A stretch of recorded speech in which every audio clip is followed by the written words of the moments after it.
संस्कार के बाद गुरु गृह भेजे जाते हैं बच्चों को गुरुकुल में, और वहाँ गुरु से वो शिक्षा दीक्षा प्राप्त। राम ब्रह्म है अवश्य, फिर भी मानव रूप में आए हैं तो जगत को बताया कि मैं ब्रह्म हूँ, तो भी गुरु के आश्रम में जा रहा हूँ। तुलसी को लिखना पड़ा। गुरु गृह गए पठन रघुराई, गुरु गृह गए अल्पकाल अल्पकाल विद्यावान जाति सहज जाति सोहरि बढ़े सोहरि जिसके श्वास की प्रक्रिया में चारों वेद रहते हैं, ऐसे परमात्मा को क्या पढ़ना। लेकिन विश्व को एक मिसाल देनी थी कि मैं ब्रह्म हूं तो भी किसी गुरु के पास जाकर दीक्षा प्राप्त करता हूं। अल्पकाल में राम लखन भरत शत्रुघ्न चारों भाइयों ने शिक्षा दीक्षा प्राप्त की, लौटे राजभवन। अब गुरु से जो विद्या प्राप्त की थी वो जीवन में उतारने लगे। जैसे कि उपनिषद पढ़ाया था गुरु ने, मातृदेवो भव पितृदेवो भव आचार्य वगैरह वगैरह। तो राम जो सूत्र सीख कर आए थे, जो विद्या प्राप्त कर आए थे, उस विद्या जीवन में उतार रहे। गोस्वामी जी ने बिल्कुल उपनिषद का क्रम निर्वहन करते हुए लिख दिया। प्रातःकाल उठी के रघुनाथा, प्रातःकाल उठी मातु पिता गुरु नावही, मातु पिता गुरु नावही।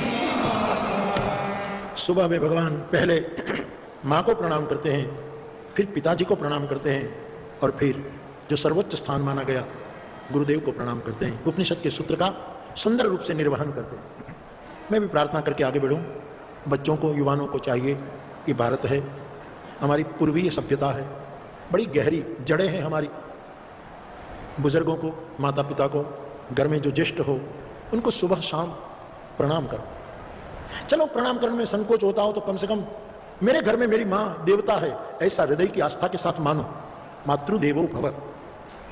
बाप को मेरे घर में एक देवता है, फिर ये बाप का कर्तव्य है कि देवता बनकर दिखा दे, ये उनका कर्तव्य है।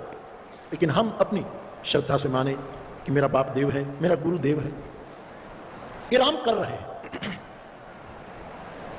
अपने उम्र के बालकों के साथ भगवान गेंद से खेलते हैं। ये भगवान ने बचपन बहुत प्यारा दिखाया कि बच्चों को गेंद से खेलने, तो भगवान गेंद से खेलते हैं। सरजू के तट पर जाते हैं राजकुमारों के संग और समवयस्कों के साथ भगवान खेलते हैं।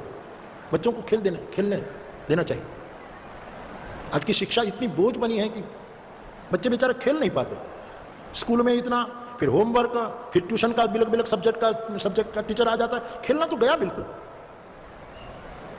राम खेलते हैं। थोड़ा बच्चों को अवकाश दो। बच्चों को स्कूल आजकल अच्छी नहीं लगती, इसका पूरा प्रमाण मैं भी स्कूल में काम करता था तो मुझे पता है कि जब बच्चे स्कूल में जाते हैं तब उसकी गति देखिएगा, और 5 बजे जब स्कूल पूरी होती है लौटते हैं तब उसकी गति। नव गजन रघुवंश मणिराज अलान समान, मानो एक बेड़ियों से मुक्त हुआ है बच्चा और भागा जा रहा है। हमारे गुजरात में एक शिक्षण की चर्चा चल रही है, भार विनानु भणतर, बच्चों को भार न लगे, बोझ न लगे।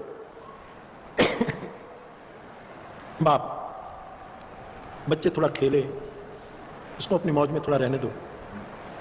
कई लोग मेरे पास माताएं खास करके आती है कि मेरा बच्चा बहुत शरारती है, बहुत तूफानी है। हाँ, तो तूफानी नहीं तो नान पड़ती है ना, तेरा बुद्ध बना भी दे उसको शरारत करने दे, ये बच्चा है, वो नाचेगा गाएगा, ये जरूरी है। उस पर पाबंदियां न डाले, प्रेम से उसको थोड़ी निजता प्रदान की जाए जो राम जी को मिली। ऐसे प्रभु सुंदर आध्यात्मिक लीला कर रहे हैं अयोध्या में। अब गोस्वामी जी कहते हैं, यह चरित कहा मैं गाई, यह सब